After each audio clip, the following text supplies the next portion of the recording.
Komponen ketiga dari kredibilitas itu adalah daya tarik. Tadi daya tarik itu bisa berupa daya tarik fisik, yaitu kegantengan, ciri-ciri fisik, kecantikan, dan seterusnya. Kemudian adalah daya tarik non-fisik. Jadi bagi Anda yang merasa tidak ganteng, tidak cantik, jangan khawatir. Anda pun masih bisa memiliki kredibilitas sebagai seorang komunikator atau seorang persuader asal memiliki daya tarik non-fisik. Apa saja di antara daya tarik non-fisik itu? Di antaranya yang sangat diperlukan adalah personality atau kepribadian di sini. Di mana kepribadian ini biasanya ditunjang oleh ciri-ciri atau karakteristik psikografis. Seperti misalkan ramah, murah senyum, supel, suka menolong, dan seterusnya. Nah, itu adalah daya tarik non-fisik. Kita masih teringat dulu beberapa tahun yang lalu, ada seorang ustadz yang dijuluki itu dai sejuta umat. Saya tidak usah sebut namanya, mudah-mudahan Anda mengenal itu. Kalau dari fisiknya sama sekali tidak ada daya tariknya, tidak ganteng. Tetapi kalau beliau waktu itu menyampaikan, katakanlah dakwahnya, beribu-ribu orang itu berduyun-duyun datang ke tempat dia berdakwah, berjuta-juta orang mendengarkan dakwahnya melalui katakanlah media radio ataupun media massa yang lainnya. Nah, itu adalah faktor atau komponen kredibilitas. Jadi yang pertama, komponen kredibilitas itu yang pertama adalah keahlian, expertness. Orang akan dianggap kredibel apabila dinilai oleh orang lain memiliki keahlian.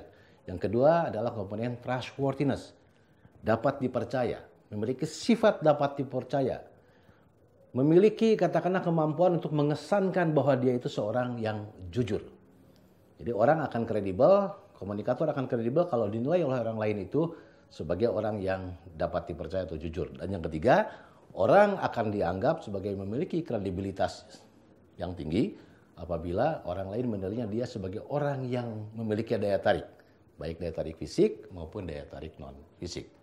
Baik, selain 3 komponen yang bisa membangun kredibilitas tadi, yaitu komponen keahlian, komponen trustworthiness atau sifat dapat dipercaya, dan komponen daya tarik yang dimiliki komunikator dan dipersepsi oleh audien atau halayaknya, kredibilitas komunikator juga bisa dibangun, ini kata tambahannya, kata Raven.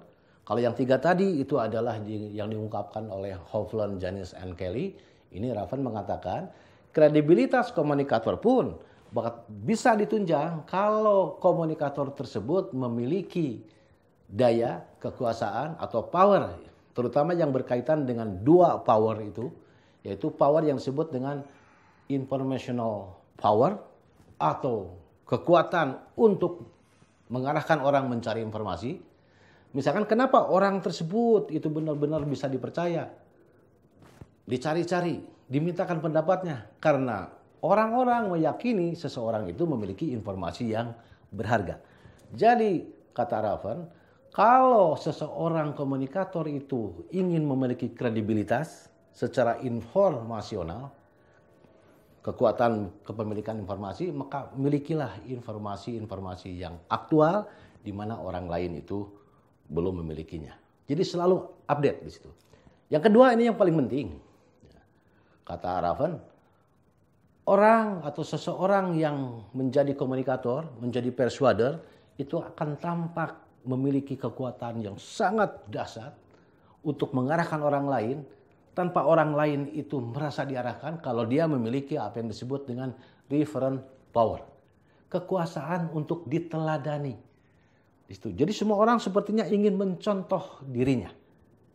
Nah itu, jadi saya simpulkan bahwa gitu kan, faktor-faktor yang menunjang kredibilitas komunikator, kredibilitas sumber atau kredibilitas persuader itu diantaranya adalah keahlian yang dimiliki, sifat dapat dipercaya, daya tarik, serta kekuasaan kepemilikan informasi dan kekuasaan atau kekuatan untuk diteladani. Nah demikian apa yang bisa kita diskusikan, bisa kita sampaikan berkenaan dengan bagaimana kita mesti melakukan treatment terhadap persuader atau komunikator yang akan digunakan di dalam sebuah proses komunikasi persuasi. Baik gitu ya, nanti kita lanjut dalam kesempatan berikutnya bagaimana kita mesti melakukan strategi pesan.